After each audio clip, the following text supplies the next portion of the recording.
लद्दाख की ये डिश है जी जो न्यूट्रिशन की दृष्टि से बहुत अच्छी है जी। वो कौन सी डिश है? वो सत्तू होगी सर, बाली।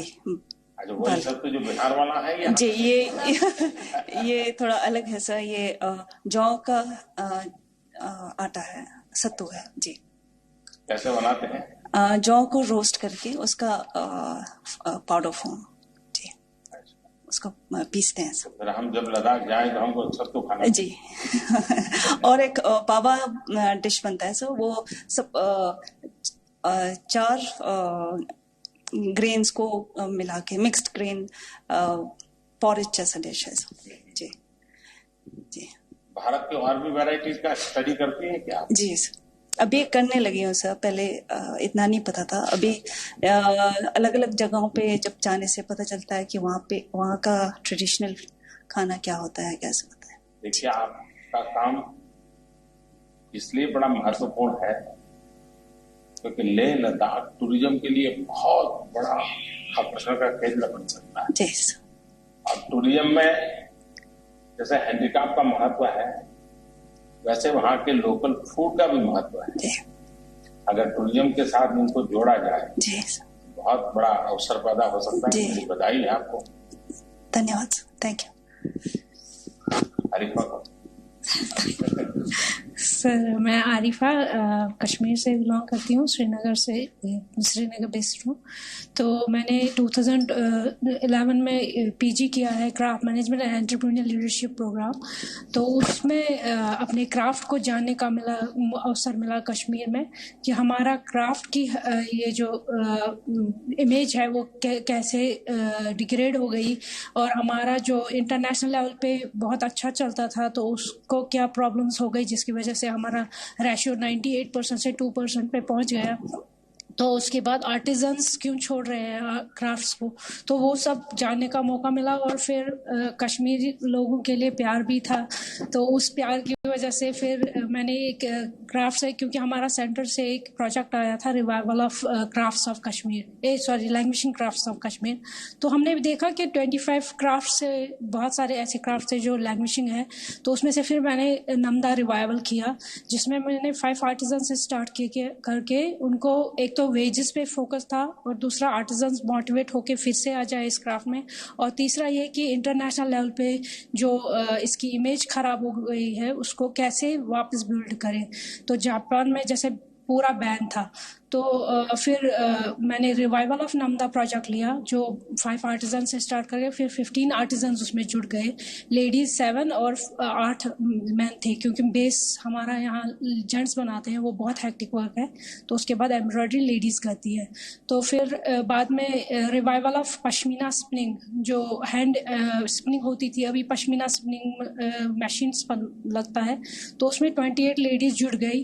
क्योंकि शुक्र अल्लाह मैंने इतना अपने लिए नहीं कमाया है जितना कोशिश की कि आर्टिजन कम्युनिटी को फ़ायदा मिले और जो हमारा क्राफ्ट डाइंग हो रहा है उसको बचाने में।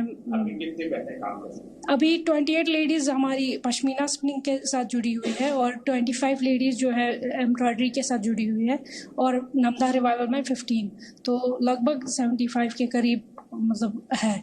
तो लेकिन पिछले साल जो इंटरनेट बैन हुआ तो उस वजह से हमारा सारा खराब हो गया है। लेकिन आज एकदम तेजी से बढ़ने वाला है आप। इंशाल्लाह आई होप सो। और ये बहुत अच्छा अवसर मिला है यहाँ आपसे मिलने का, और प्रेसिडेंट साहब से भी मिले तो बहुत अच्छा लगा। Thank you so much for this appreciation.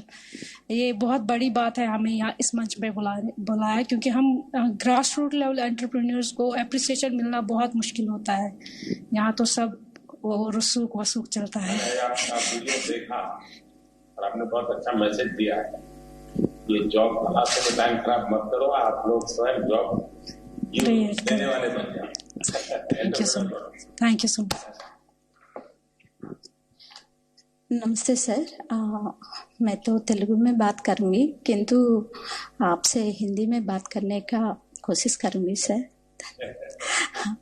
Sir, मेरा नाम है पड़ाल भूदेवी, एपी श्रीकाकुलम डिस्ट्रिक्ट से आया हूँ। श्रीकाकुलम डिस्ट्रिक्ट में ट्राइबल एरिया से आया हूँ सर। मैं तो एक ट्राइब है, मेरा कम्युनिटी सवरा। मैं ये काम में 25 वर्ष का मैं काम कर रही हूँ। मेरे पिता ये काम कर रहे थे एक संस्था बन के। मुझे छोटा उम्र में शादी हुआ। मेरा 3टा लड़कियां हैं, इसलिए 3टा लड़कियां तो बेटियां नहीं ऐसा कह के मेरा हस्बैंड छोड़ दिया। इसलिए मैं माँ बाप का घर आया। बड़ा बेटी को 3 वर्ष हुआ मैं घर के आने के टाइम में। सेकंड बच्चा को 2 वर्ष हुआ। 3टा बच्चों को 2 महीने हुआ। ये 3टा बच्चों को लेके माँ बाप का घर आया। माँ बाप का घर में मुझे देखकर बहुत दुख लगा। पिताजी गांव में जाके ये लैंड इश्यू में सबके साथ काम कर रहे थे। मुझे भी उनके साथ ले जाके मुझे भी वो काम सिखाया पिताजी। ऐसा मैं काम सीख गया। मेरा जैसा महिलाओं को ग्राम सभा बन के वो ग्राम में उन्होंने कैसे जीता है, थोड़ा सा लैंड उनको रहता है और उन्हें में खेती करके उनका बच्चा माँ को कैसे खाने का देता है, वो सब देखकर मुझे भी ऐसा लगा इन्होंने कुछ भी नहीं है, उनको रहने का घर भी नहीं है। ऐसा महिलाओं ने इतना अच्छा तरह से उनका स्वेच्छा में जीता है। क्यों? मुझे बाप है, मेरा माँ है, मैं भी जी सकती हूँ, ऐसा लगा। सबके एक ऐसा मीटिंग में जा रही थी, वो सब सुनकर ट्राइबल एक्ट क्या क्या रहता है, वुमेन का राइट्स क्या क्या रहता है, न्यूट्रिशन क्या है, न्यूट्रिशन के लिए कौन कौन फसल होगा, ये सब मैं जान लिया। जानकर मेरा सबरा कम्युनिटी संस्कृति संप्रदाय वो कुछ मैं नहीं जानती, इसलिए मेरे बच्चों को लेके 9 वर्ष का